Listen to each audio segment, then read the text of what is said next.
कसे आहात तुम्ही? आय होप तुम्ही खूप मस्त असाल, छान असाल, सुंदर असाल, सुरक्षित असाल आणि माझ्या एका नवीन व्हिडिओमध्ये तुमचं खूप खूप स्वागत आहे. तर आज आहे बुधवार. आज आईची बैठक असते बुधवारी. ताई बैठकीला गेले. तर तेच आता मी आणि ज्ञानेश आम्ही दोघंही आता नाश्ता करून घेतो. तर तुम्ही बघू शकतात ज्ञानेश काय करतो. हातामध्ये मोबाईल आहे आणि काय गेम खेळतो मोबाईलवरती. आणि इथे त्याला इथे टी व्ही लावले आणि फोटो काढून बघतो. एका वेळेस दोन दोन कामं करतो. तर तेच. आणि मग आता तुम्ही बघू शकतात की सगळं आवरलेलं आहे इथलं. तर पाणीसुद्धा आत्ताच येऊन गेलेलं आहे. कारण सकाळी 7:30 वाजता पाणी येतं. 7:30 ते 8 किंवा 7:15पर्यंत असतं. 7:15 नंतर पाणी जातं. म्हणजे पाऊण तास पाणी, अर्धा तास किंवा पाऊण तास, कधी अर्धा तास कधी पाऊण तास असं पाणी असतं. तर पाणी वगैरे सगळं भरून घेतलेलं आहे. आणि आता माझे म्हणजे आंघोळ करून कपडे वगैरे स्वच्छ धुवून घेतलेले आहेत वगैरे. आणि मी तुम्हाला सांगेल की बाहेरसुद्धा आजही आभाळ आहे. असं म्हणजे असं वाटतं की रोज सकाळी उठल्यानंतर असं वाटतं की आज पाऊस पडेल, आज पाऊस पडेल. पण पाऊस काय पडतच नाही आहे. पण पडणार आहे. असं वाटतं की येत्या 2-3 दिवसामध्ये पाऊस नक्की पडेल असं पूर्णपणे आभाळ वाटतो आहे. तर तुम्ही बघू शकतात की इथे लसूण चिवडा घेतलेला आहे मी दोन्ही वाट्यांमध्ये. आणि मी इथे ब्लॅक टी घेतलेला आहे. तर तेच आता मी पटापट चहा नाश्ता करून घेतो. कारण ज्ञानेशला खूप भूक लागले. आणि आता माझं ना तुम्हाला मी सांगा, जेव्हा मी कल्याणला असते ना तेव्हा माझं कल्याणला ह्या वेळेला कधीच आवरत नाही. तर तुम्ही बघू शकतात की आता 8:45 वाजलेत असं आहे. आणि 8:45 वाजता माझं कधीच आवरत नाही कल्याणला. मला पूर्ण 10 10:30 तर होतात. कधी 10:45 पण होतात. तर पण म्हणजे आत्ता किंवा आज सगळं व्यवस्थित आवरलेलं आहे. पटापट नाश्ता करून घेतो. तुम्ही बघू शकतात की ना आता आहे ना थोडा ऊन आलेला आहे आताच. तर मी खिडक्या बंद केलेल्या आहेत. तर प्रकाश बघा ना, सूर्यकिरण. कारण कधी कधी ना जेव्हा ऊन पडतं ना तो ऊन पूर्ण असा पट्टाच पडतो उन्हाचा असा. तर आता म्हणजे दिसतो ऊन आला आहे थोडासा. तर मी तुम्हाला सांगेल की ना खिडकीतून ना ते तुम्ही बघू शकतात की ना सूर्यप्रकाश आतमध्ये येत नाही आहे. पण ती जी काच आहे, ते काचेतून बघा ना पूर्णपणे असं उजेड येतो आहे. तुम्ही बघू शकतात. हे बघा, एकदम सही वाटतं. म्हणजे असं वाटतं की लाईट लावले की काय असं वाटतं.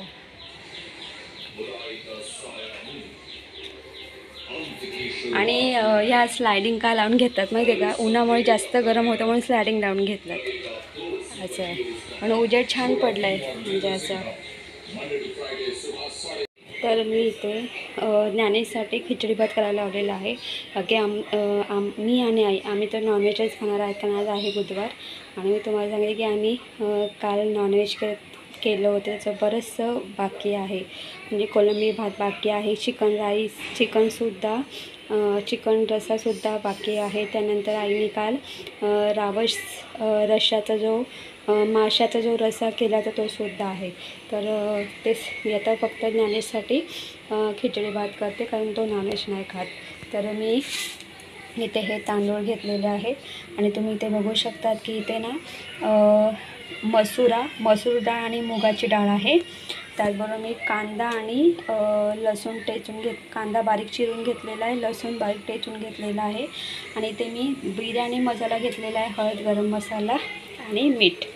आता पटापट मी खिचडी भात पटापट फोडणीला टाकते.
तर आता आई आलेली आहे बैठकीवरून, तर मी आता आईसाठी कॉफी करते. हो हो हो हो, मी गॅसच बंद करून टाकला. गॅस बारीक करायचा होता आणि गॅस बंद केला. आता परत गॅस ऑन करते आणि छान मस्त ही कॉफी उकळवते. आणि आई नेहमी बैठकीवर आल्यानंतर ना आधी कॉफी घेते. आईला कॉफी घ्यायला खूप आवडतं. आणि इथे खिचडी भातसुद्धा रेडी झालेला आहे. आणि कसं कुकरमध्ये खिचडी भात लवकर रेडी होतो, 3 शिट्ट्यांमध्ये लवकर शिजतं.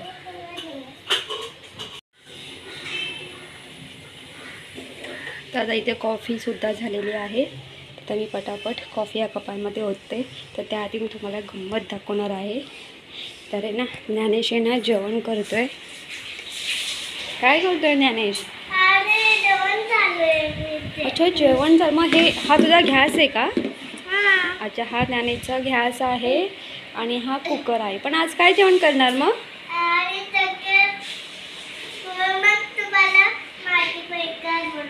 अच्छा, म्हणजे तू आम्हाला जेव्हा जेवायला वाढशील तेव्हा आम्हाला माहिती पडेल तू काय जेवण करणार आहेस.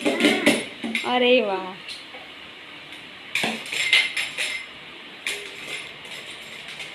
ज्ञानेश जेव्हा लहान होता ना तेव्हा म्हणजे मला असं वाटतं की 2.5-3 वर्षांचा, तेव्हा ज्ञानेशसुद्धा आईची सगळी भांडी घ्यायचा. कुकर, तवा वगैरे सगळी भांडी घ्यायचा खेळायला. आणि कुकर तर आधी घ्यायचा तो. छान मस्त तो हे करतो ज्ञानेश, जेवण करतोय.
संध्याकाळचे 6 वाजलेले आहेत.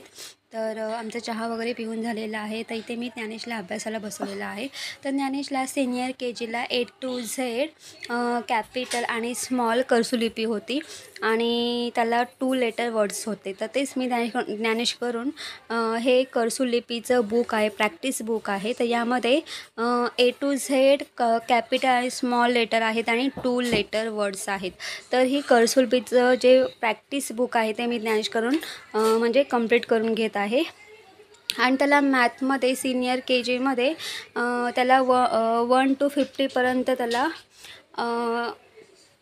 त्याला वर्ड्स म्हणजे त्याला 1 to 50पर्यंत त्याला स्पेलिंग होत्या. तर आता याच्यापुढे त्याला 51 to 100पर्यंत त्याला स्पेलिंग असणार आहे. आणि ॲडिशनमध्ये त्याला आधी 1 डिजिटल नंबर होते. तर मला असं वाटतं की फर्स्ट स्टँडर्डला त्याला 2 डिजिटल नंबर असतील. तर त्यानुसार मी त्याच्याकडून तशी प्रॅक्टिससुद्धा करून घेत आहे. तर आणि कसं म्हणजे जर आपण मुलांचे जर ॲडव्हान्समध्ये समजा अभ्यासाची प्रॅक्टिस करून घेते तर मुलांनासुद्धा पुढे सोपं जातं. त्यानुसार मी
गुड मॉर्निंग गाईज.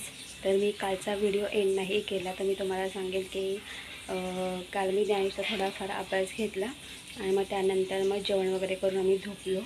त्याच्यामुळे आणि मी म्हणजे विसरून नाही गेले, मला कंटाळा आला व्हिडिओ एंड करायचा. सो ह्या सगळ्या गोष्टी आहेत. तर मी कालचा व्हिडिओ आता एंड करते. तर तुम्हाला माझा व्हिडिओ कसा वाटला ते कमेंट्स करून सांगा. जर तुम्हाला माझा व्हिडिओ आवडला असेल तर माझ्या व्हिडिओला लाईक शेअर करा आणि माझ्या चॅनलवरती नवीन असाल तर माझं चॅनल सबस्क्राईब करायला अजिबात विसरू नका. तोपर्यंत बाय बाय, टेक केअर आणि तुम्ही तुमची काळजी घ्या.